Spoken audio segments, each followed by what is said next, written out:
Lynn Arthur Steen, Math Education at Risk. This is from the summer of 2003, and it's a opinion piece, critical, almost an editorial, describing the last 2 decades leading up to 2003 of education reform in the United States. He uses the 2 Bush presidencies to bookmark his description. The first President Bush talked about the plan being for America to be the #1 in education, specifically math and science education.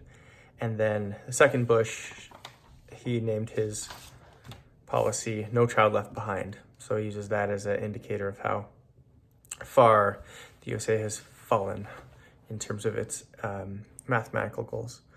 I thought this was a pretty poignant critique, one that I've definitely heard before in terms of how poorly the US does, how wide the gaps are, how hard they work, and how often higher standards does not equate higher outcomes. So really interesting.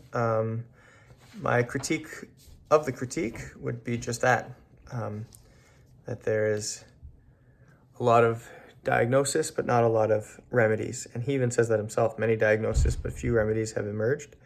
And it makes me want to read more of his writing to see whether or not he has some remedies to suggest. So I am definitely curious about Lynn's book about teaching numeracy differently, and I think that might be put on my list of things to read.